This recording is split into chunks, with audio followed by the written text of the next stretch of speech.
Welcome to another episode of Boom and Bust. I'm your host, Tony Clement. I'm here at the News Forum, where all voices matter. When Canadians think of the oil and gas industry, they usually think of Alberta first. But that's not the whole story. Newfoundland and Labrador have established reserves of 2.2 billion barrels of oil and 12.5 trillion cubic feet of natural gas. And that's just scratching the surface. Here to discuss this topic is David Wells. He's a senator from Newfoundland and Labrador. Welcome, David. Hi, Tony.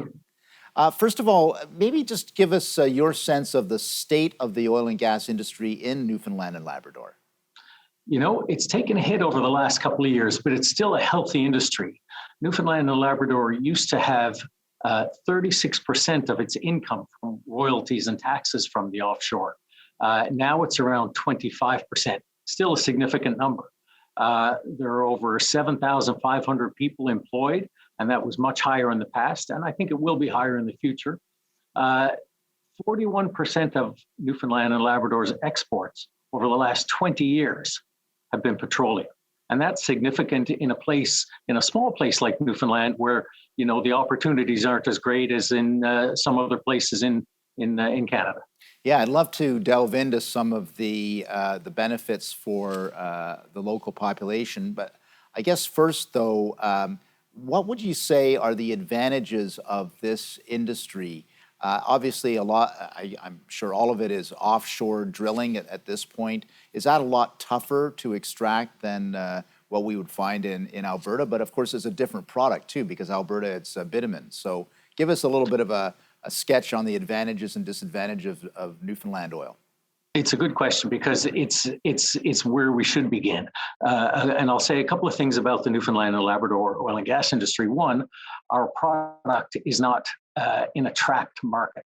We don't have to rely on pipelines to get it to the marketplace. We're in open ocean, and currently it's not deep water. So, you know, the platforms that are offshore, the 4 current platforms and ones to come in the future in deeper water, but the availability of the marketplace where tankers can essentially pull up to the platform, load up with light, sweet crude that doesn't have to be separated from sand in any process, you know, and then that goes directly to market. So we don't have the market access restrictions that we commonly hear about in the rest of Canada. So the other thing. So go ahead. Continue. No, I was going to talk about a couple more advantages. Yeah. Obviously, it's a high capital cost to build an offshore platform, and maybe a longer lead time as well for permitting and the necessary environmental requirements. But the cost of production is extremely low compared to, say, you know, Alberta and Saskatchewan oil sands oil. I think for our prairie oil, it's between $70 and $80 US a barrel. The Middle East, it's about $10 US a barrel. Newfoundland and Labrador extraction costs are about $15 a barrel. So it's while it's a high capital cost, it's an extremely attractive production cost area. And this is one of the draws for the larger companies. And albeit in Alberta, there are a lot of smaller companies that have oil production. In Newfoundland and Labrador, it's the bigger players that we're all familiar with. So has this industry been around for a while now? It must be a decades-old industry for Newfoundland and Labrador at this point. You know, early drilling was in the 70s. The offshore oil accords, which were pioneered by John Crosby during his time in office under Prime Minister Brian Mulroney in the mid 80s. That's when it really kicked off, because we had a regulatory regime established that shared the jurisdiction of the offshore, which is by court decision, federal jurisdiction, but by the agreement of the Atlantic Accords Acts, which also encompassed Nova Scotia's offshore opportunities. It was divided 50-50 between the federal government and the provincial government. So that regulatory regime under the offshore Accord Acts, the Atlantic Accord Acts, gave, it made it a more fair and equitable arrangement as though it were on land. We're going to hear more from Senator Wells in a few moments. We'll be right back. Please stay with us.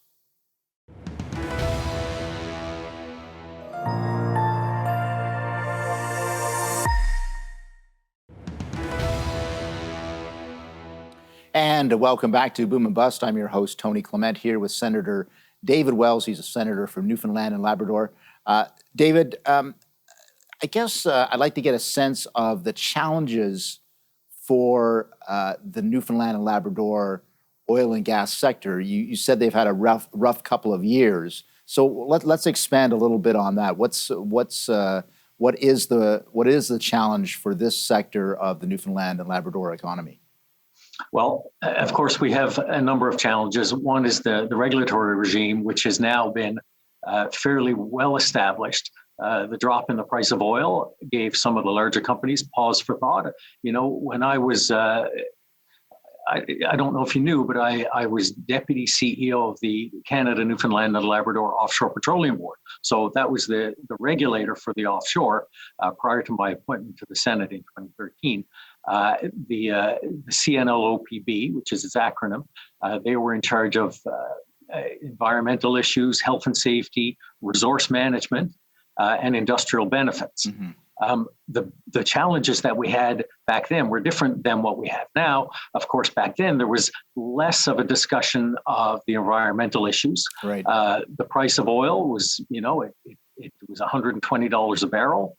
We had 3 fields running full steam with about 250 to 300,000 barrels of oil a day. Very significant. And lately, with the global consensus that we do have issues with greenhouse gases, right, and the opponents that we all hear about, from wherever the oil is being produced, that's played a larger role. But it's also meant that we have to step up and ensure that the oil that we produce is produced, with environmental concerns at the forefront. There are regulations in place with respect to flaring, with respect to how machinery and equipment on the platforms are powered. I know there are some of the platforms are powered with the natural gas that comes naturally from the processing of the oil. Right. And diesel is less used, and I know equipment's been changed out. So these are the kind of things that the oil and gas companies are doing, not just on their own, but through regulation as well. I guess when we've had these occasional accidents at platforms in the Gulf of Mexico and other things, that raises and heightens the concern, which is picked up by environmentalists and by the general population, that it's really that there are some inherent risks in extraction from these platforms. Is that part of the debate that's happened in Newfoundland and Labrador as well? After the Deepwater Horizon disaster in the Gulf of Mexico, we took a look at our regulatory regime, with an eye towards that. There's never been a wellhead spill in Newfoundland and Labrador. There's been some what's called produced water and some other spills that happen in the transfer of the product to the tankers. And that's been noticed with, skims of oil. There's been fines set out, and there's been practical changes as well. I won't say it's not an issue. It's less of an issue, but you know what? You must always be mindful of the risk. And one of the things that we do, one of the things that every industry does, is try to mitigate the risks as much as possible. And we've had some very good success in the offshore, given that it's a harsh environment to work in. There's icebergs every year. There's icebergs that come down. So there are, right, requirements for multiple ships to be on standby to tow icebergs out of the path of the rigs. And the rigs some of them you can move, but some of them you can't move. They're they're affixed to the ground below the ocean surface. So these are some of the things that we look at, and we're always mindful of the risks. And I guess in terms of countries that are the recipients of the oil, Maybe give us a sense of the export market first. Is it mostly for Canada or is it exported? It's it's primarily exported. Okay. And, much of it goes to Europe. Some of it goes to refineries in the Northeast U.S. And also the Gulf of Mexico refineries. So it's a world commodity.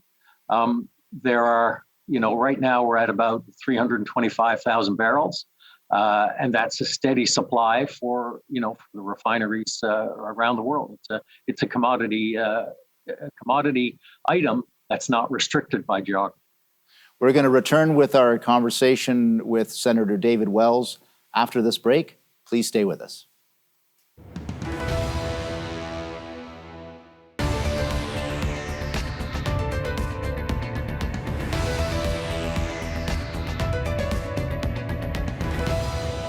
David, going to get you to put your public policy hat back on here. I'd love to get your thoughts on the support for the oil and gas sector in Newfoundland and Labrador, provincial and federal, and maybe give us a sense of what the federal government needs to do better or more of, or needs to do less of even, in order to support this sector.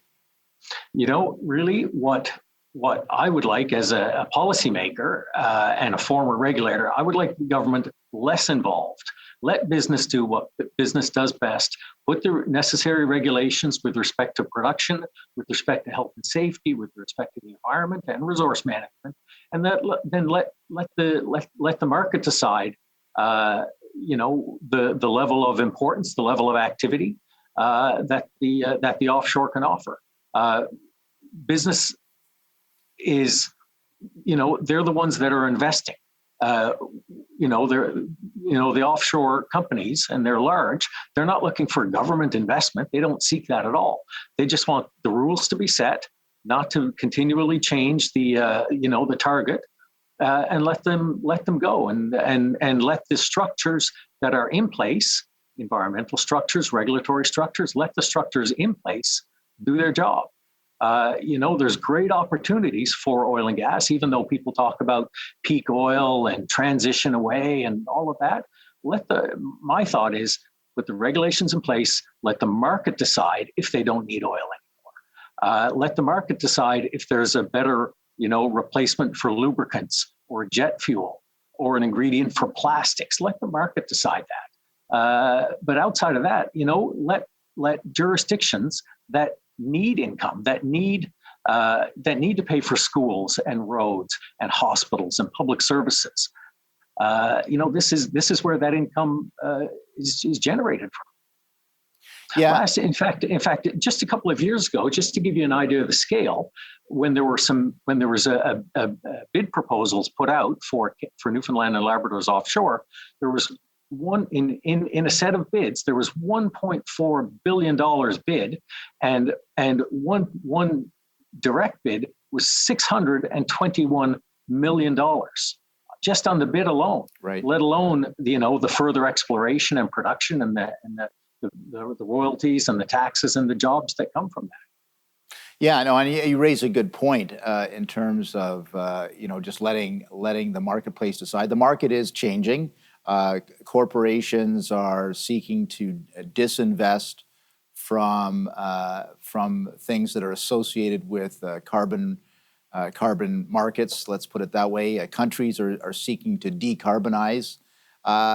So tell us a little bit about that. What should the federal government be doing to ensure that this is a viable industry? If anything, maybe you're going to tell me that the federal government doesn't want this to be a viable industry, but I'd love to get the lay of the land from you.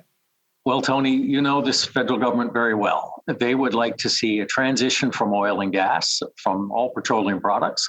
The Prime Minister has said that. A number of premiers have said that, and of course, opponents of the offshore and of the land-based oil and gas industries have said that. What the companies want is some certainty of the rules, of the regulations, and of the laws. They will comply if that transition happens. Let the market decide. Right. Let's not force ourselves to do this. Tony, one important thing to remember is if we do not produce oil and gas from Newfoundland and Labrador, if we do not produce oil and gas from Saskatchewan or Alberta or the other provinces that have smaller but important sectors, where will the world buy their oil and gas? Where will Canada buy its oil and gas? We'll buy it from Saudi Arabia. We'll buy it from Venezuela. We'll buy it from Russia, whose environmental standards, whose human rights standards aren't nearly what Canada's are. So, when we think of the opponents of the oil and gas business in Canada, we're an open country. We allow dissent. This is the next step. And I haven't heard suitable answers for any of those. I'd rather jobs be in Canada where we produce, I'm not going to say ethical oil or anything like that, where we produce oil and gas to a standard, to a labor standard, to an environmental standard. These are important considerations that I think others don't think about when we think about whatever peak oil is. And I know Newfoundland and Labrador is they are a proponent of further development. They've put out a plan where they want to double oil and gas production by 2030 up to more than 650 million barrels. 650,000 barrels per day. That's very significant.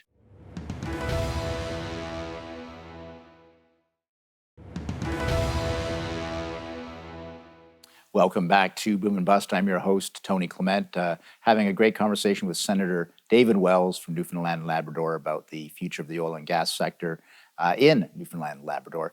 Senator, I had to cut you off there, but I do want to get your thoughts on the future of this sector for not only because as an industrial sector, but this is really tied in, as you mentioned off the top, with the future of the self-sufficiency and self-sustainability of the province of Newfoundland and Labrador. So maybe go into a little bit of detail on that. Well, and that's a great question, because when we talk about the oil and gas sector, the companies, they look at, to horizons of 20 years and 50 years. And that's what our province is doing now. One of the things that I know that the province is looking at, and I think will implement, is the corporation Nalcor, which is the province's energy company. That will be a standalone crown corporation with a mandate to accelerate the growth of the petroleum sector in Newfoundland and Labrador. That's a good idea. I know that there will be this is a target of more than 100 new exploration wells drilled in the offshore by 2030. That's really important. Production always starts with exploration. So there's seismic, there's exploration, test wells, and then there's production if they meet the supply, if the reservoirs are there, and we're finding that there. Equinor, which is the old Statoil Norwegian company, they're drilling now and will produce in deep water, which is very unique for Newfoundland and Labrador. Most people don't know that even 300 kilometers off our coast, the depth of the water is less than 100 meters. Yeah. So having a gravity-based structure it's an expensive thing to do, but it's not a difficult thing to do. So we can have floating platforms and we can have gravity-based structures. Equinor is now drilling in the Flemish Pass, which is even further out, still in Canadian jurisdiction. And their deep water wells have reservoirs of over 300 million barrels of oil. That's not even talking about the opportunities for gas. So there are other operators drilling exploration wells, even as we speak, and are planning to. So I see the future as good.